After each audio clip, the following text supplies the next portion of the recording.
It's nice to be back with you all. Greg Angello here on the Planet One podcast. I posted a video earlier this past week on my Facebook, and it's on my YouTube channel.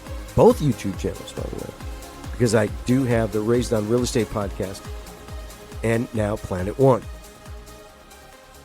And since that had a little bit more real estate related material, I decided to put it on both. Okay, that's what I did. But anyway, I talked about on that podcast what I'm dealing with as far as, what this past week has been. So I'm still dealing with a slight cold. That's it.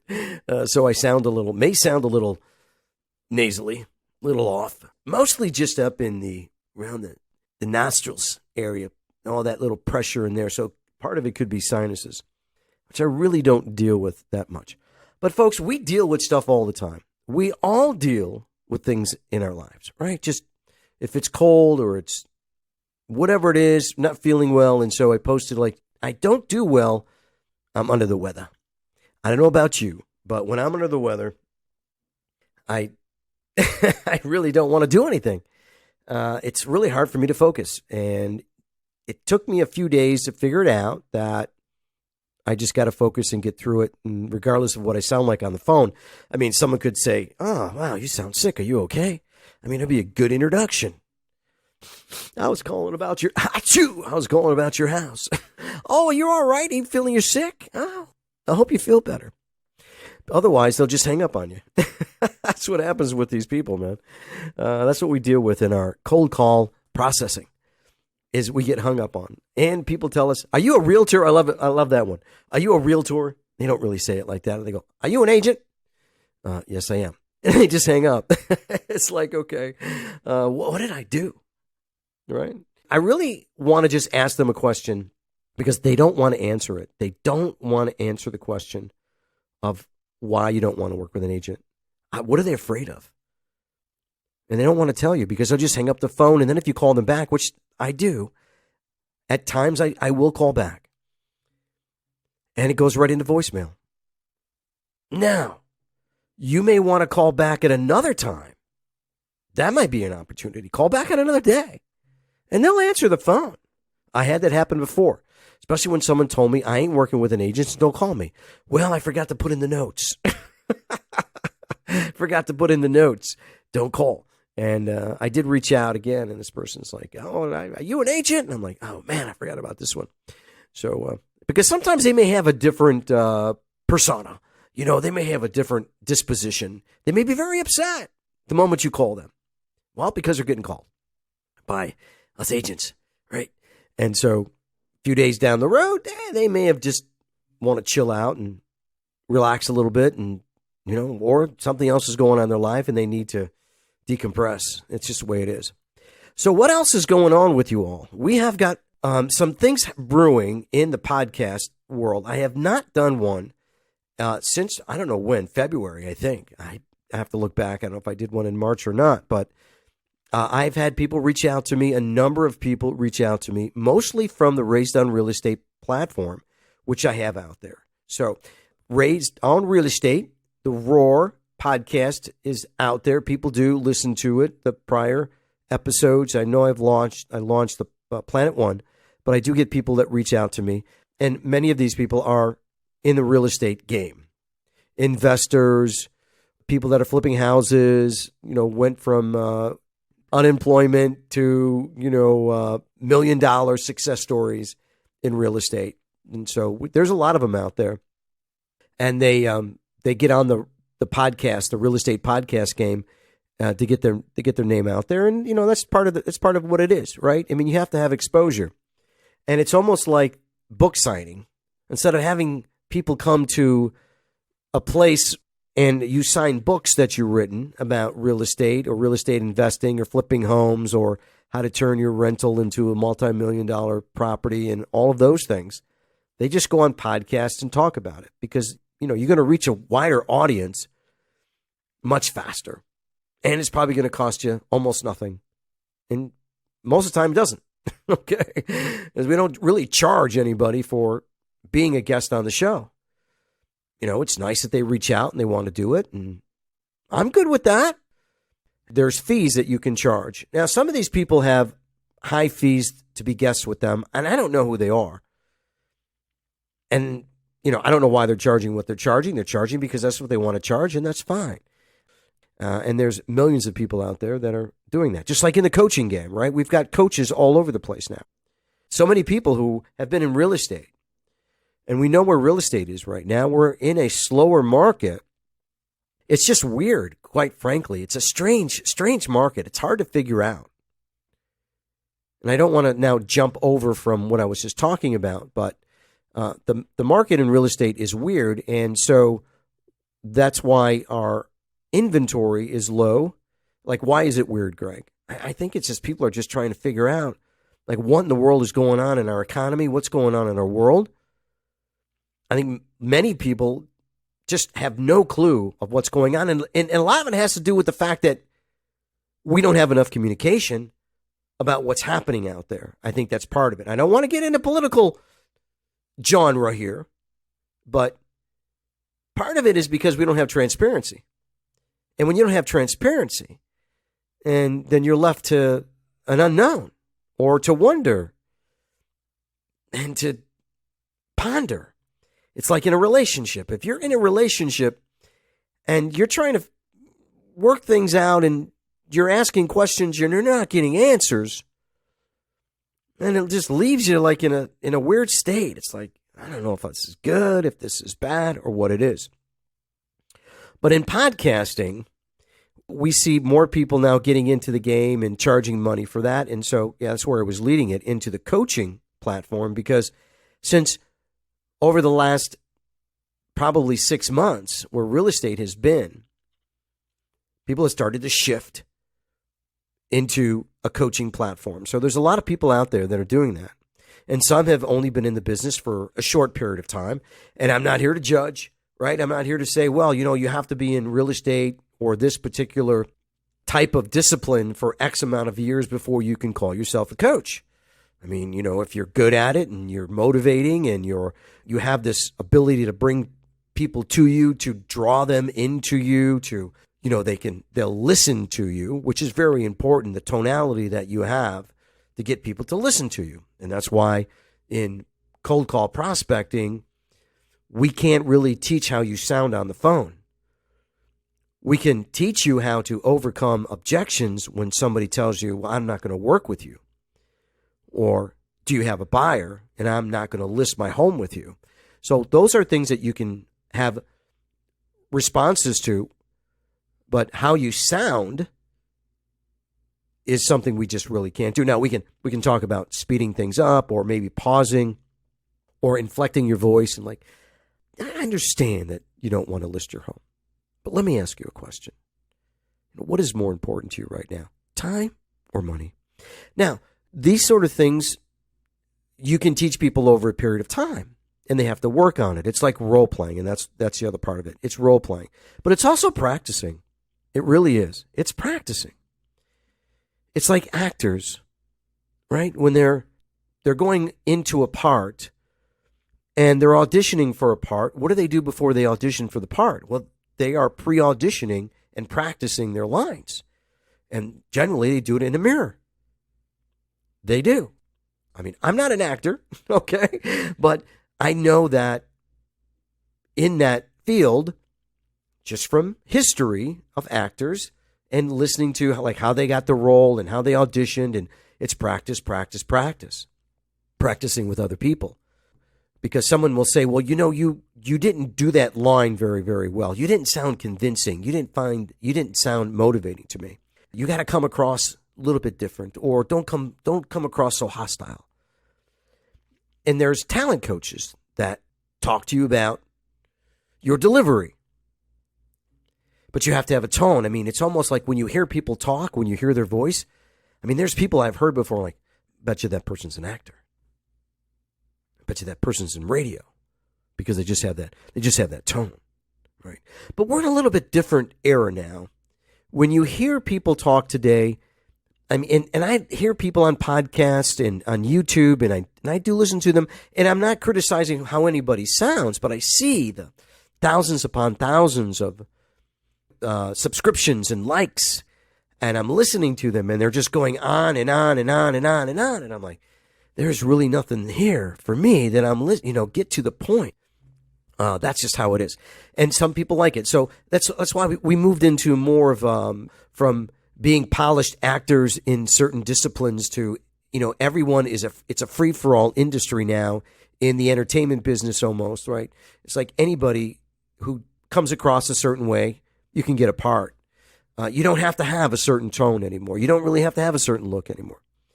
And that's just the way it is. And Hooby Scooby Doo. What can I tell you? And we're all trying to do our part, right? We're all trying to do the best that we can every single day. And it's not easy. Just like what I was talking about on the video when dealing with all of last week, all these things that came up with Isaac.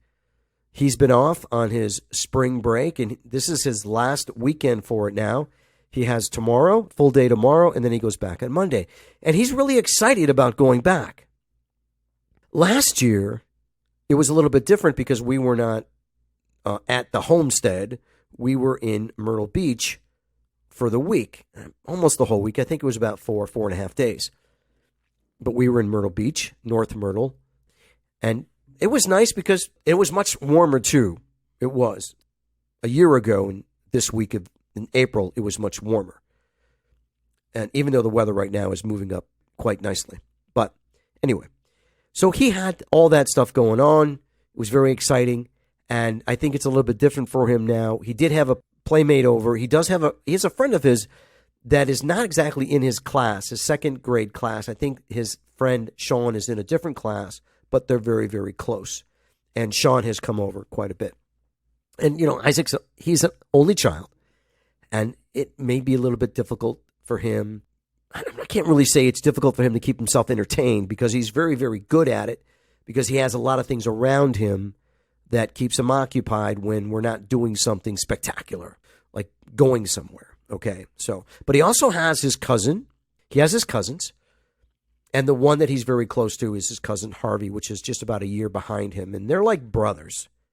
So Harvey and Isaac are like brothers. That's the way they look at each other.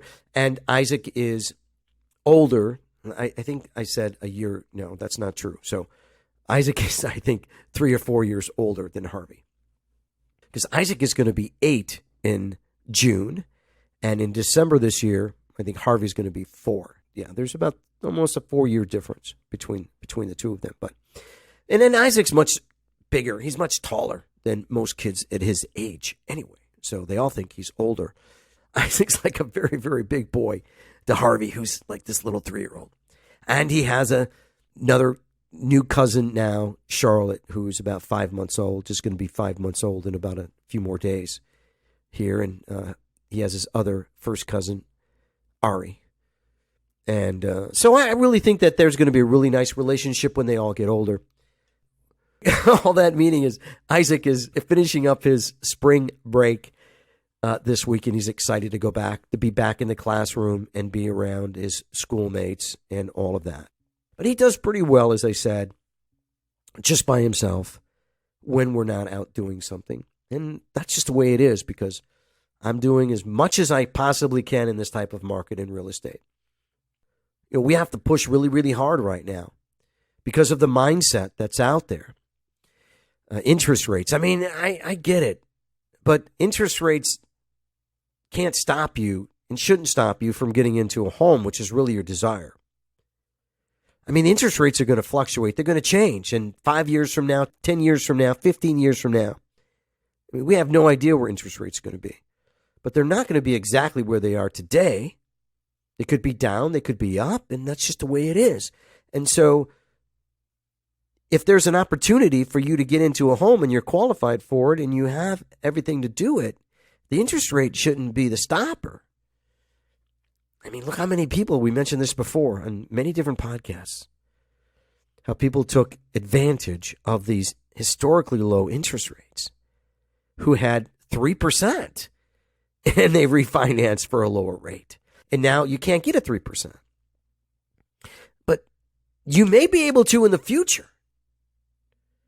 So if you're just waiting for the 3% interest rate to happen, And, you may never get into a house. It's that drive, it's that desire to do it. And I think that a lot of buyers right now, they just are looking at the high price tickets that we just went through over the last year, and they really have not come down. I think people were thinking that when interest rates come down, then home prices will come down and they may be more affordable. They may be at a much, I can't say cheaper, inexpensive than it was over the last 2-3 years. And if some of them are thinking, well, we're going to be getting into the 2008 era of plummeting real estate. And no, I don't see that. We don't see that unless something catastrophic happens. And it may not be real estate related. It could be globally related. I mean, that's the whole other thing too. And that's what I said earlier in some moments earlier in this podcast, is that there's a lot of things that are happening on the global stage that people aren't thinking about and are concerned about. And when things are tenuous and you don't really know, when you don't have answers, right? When the communication is not good, people usually don't do anything unless they are able to make a really good judgment. What should they do? Because, should we move out of state? Is it important right now for us to move out of state if things get sort of chaotic on the global stage, right? And a lot of people are fearful that something that could happen even before the next election of 2024. When I talk to people right now about what do they think is going on, many people think that we're going to be in something much different than we are at this moment before we get into 2024. I don't have tea leaves.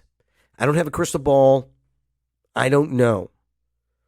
But you have to keep your eyes peeled on a lot of different things right now to try to get answers to what a lot of things aren't being said of where we are as a country and if we're going to be in some sort of a conflict. Now stuff's getting leaked.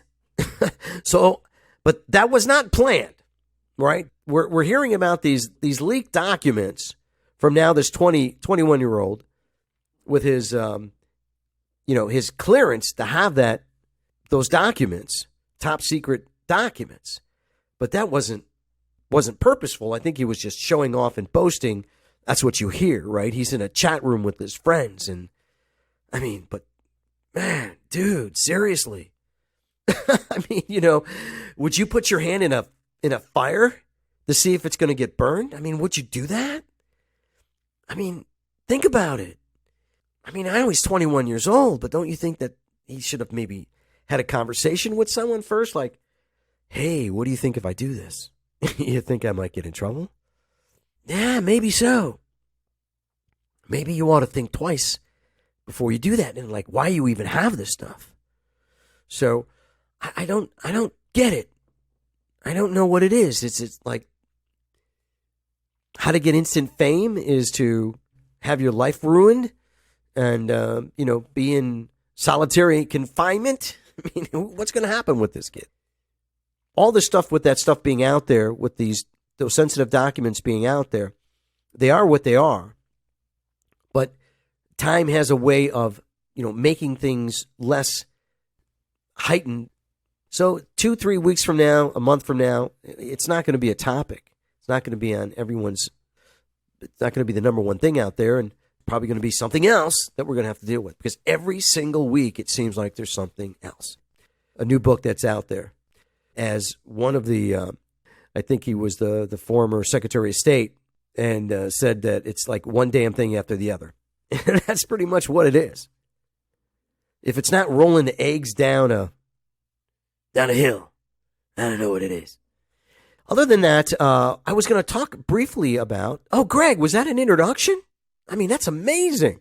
That's like, wow, dude, it's like 20-something minutes into this thing, and we're just doing an intro. So I've had some people reach out to me. I think I mentioned that earlier. And I have 2 that are going to be coming on in we've got about 2 weeks or so. We're looking to have 2 guests come on. I have at least a total of 4 that want to get on the platform. And these are people who reach out to me. I have someone who emails me like a whole list of names. Most of these people are in real estate. flipping houses, multifamily, income producing, rental properties, all of those things. But how many guests can you have on that all basically are doing the same thing? I'm not into that because I have to ask questions, and they usually send you their list of questions that you can ask. Those of you who know me, who've had guests on the show before, I usually just don't ask you the standard questions that you send me, because that's exactly what you do on every single podcast is you already know what the questions are, and you already have rehearsed and practiced your answers. So that's why I like to have a preview. I have a 15-minute preview, a little bit of a conversation with the guest that wants to be a guest on the show. Because I asked them, look, I'm going to ask you some questions that you may not get on other podcasts. And I got to ask you right now, if you're not comfortable with it, you got to tell me. Because I think people want to hear something else than just a straight, how many homes did you flip and how much money did you invest? I mean, that's all, I get it, but why are you doing it? I mean, is there anything else out there that you wanted to do that you didn't do?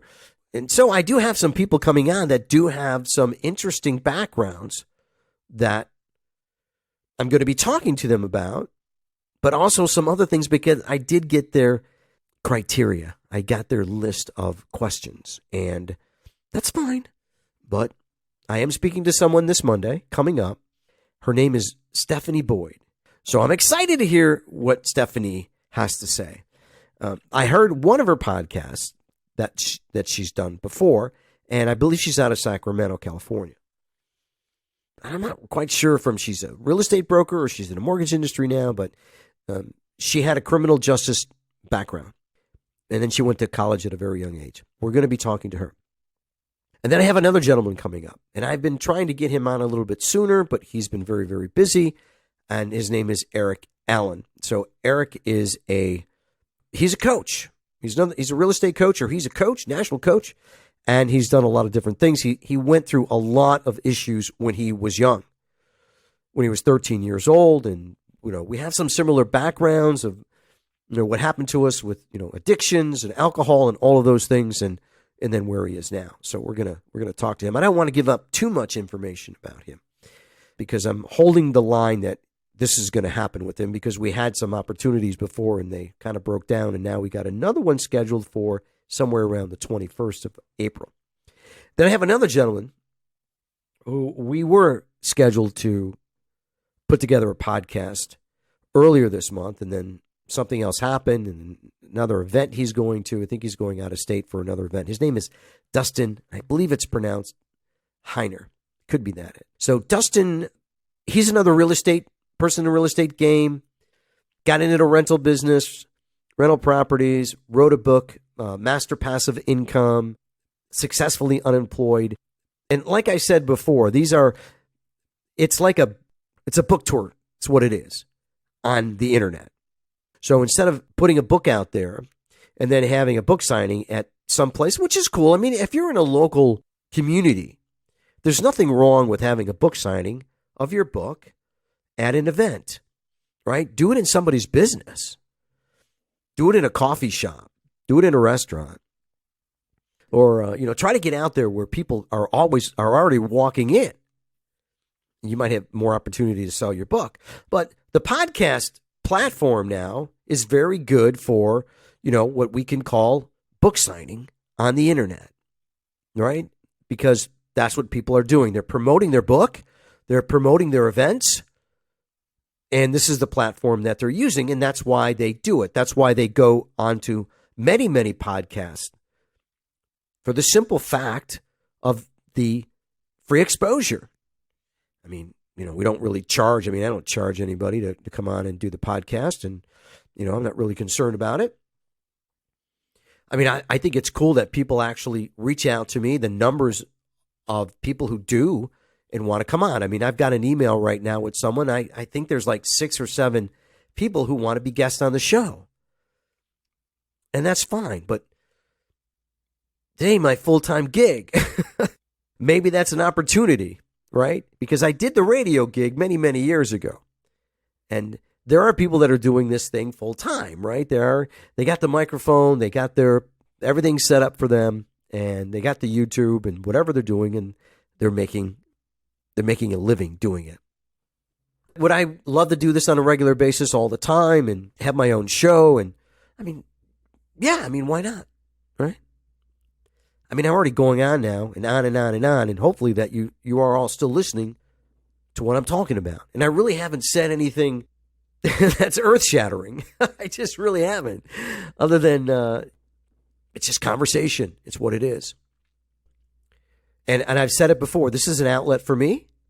It's for me to express myself in the way that I do, and hopefully that it may be some entertaining way for you, right? For you to listen, and you could just be driving around, and I kind of like the sound of his voice, or, he's not threatening, he's not aggressive. It sounds really good sometimes.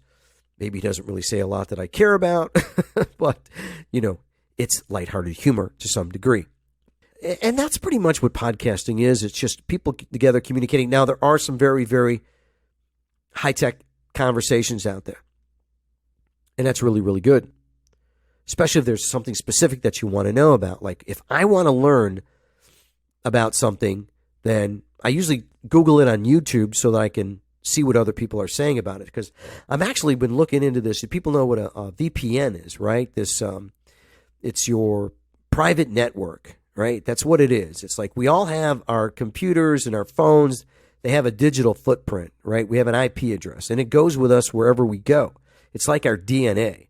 But a VPN, if you get a separate VPN, then that basically will hide your IP address.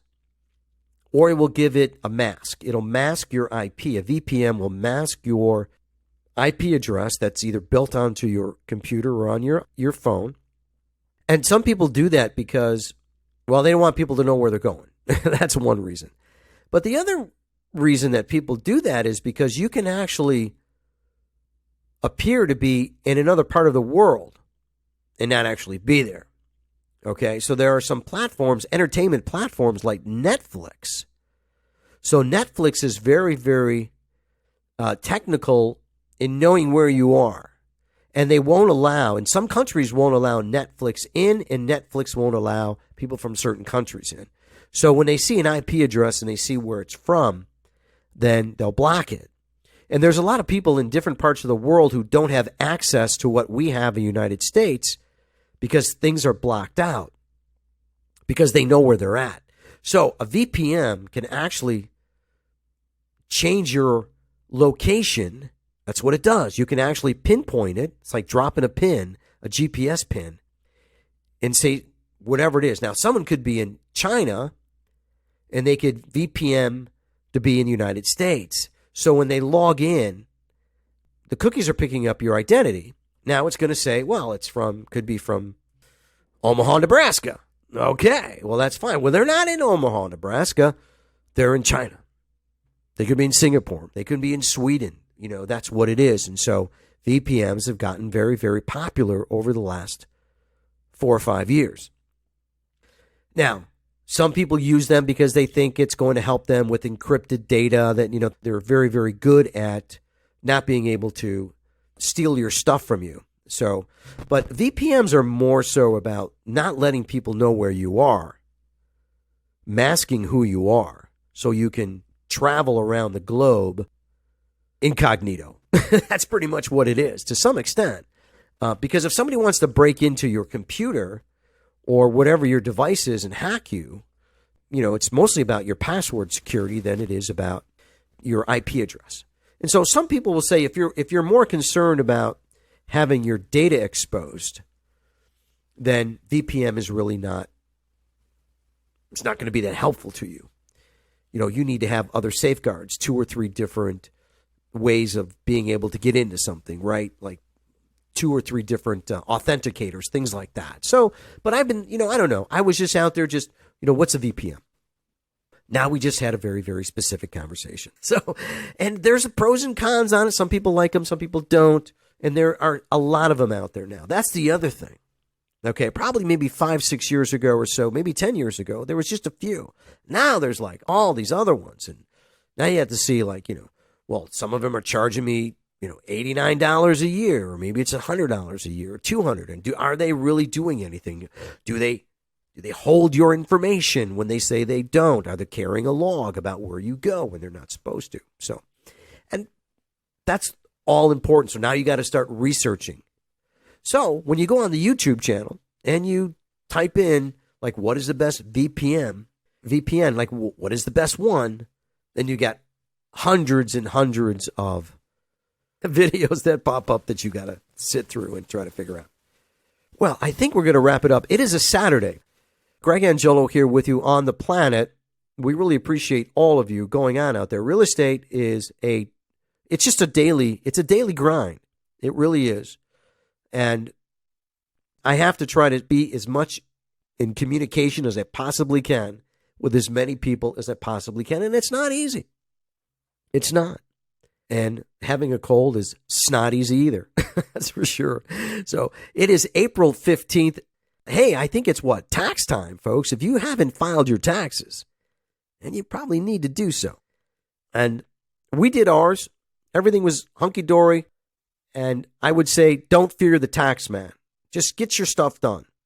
It's probably one of the things that people, I would say, I can't say this categorically, but probably most people hold off doing their taxes as much as when they're saying they're going to go into the gym with the gym membership, right? It's like, okay, I signed up. When are you going to go? I don't know. I'm probably going to go sometime this week. All right. I'm going to do it next week. Okay, great. Did you get your taxes done? No. We got another week or two, and then we're going to get them put together. And I got some stuff that I got to put down, expenses, and okay, time's running up. This is it, And now it's like a major push. Everyone, like right now, you talk to people, right? I would just be calling up people right now instead of asking them, hey, look, I saw your property was on the market. It came up on our MLS and expired. I would just say, look, did you know that if you haven't filed your taxes that you need to do so, or you need to file an extension? I mean, that would probably be a much better introduction than all the other calls that they're getting about, your home is an expired property. But I don't think anyone's ever called them up and say, hey, how's that tax thing going for you? We're going to sign off here, and we look forward to some of these podcasts we're going to be doing in the very, very near future. And we're really excited about it and hope that you will be too. All right? As I always say at the end, we need to be kind to one another. We need to be nice to one another. We need to be respectful in the way that we talk to one another. Care about one another. Reach out to someone. Let them know that you care about them. Even one little text, phone call makes a big difference in somebody's life. It really, really does. Love one. For Planet One podcast, Greg Angello, wishing you great rest of your weekend. Take care.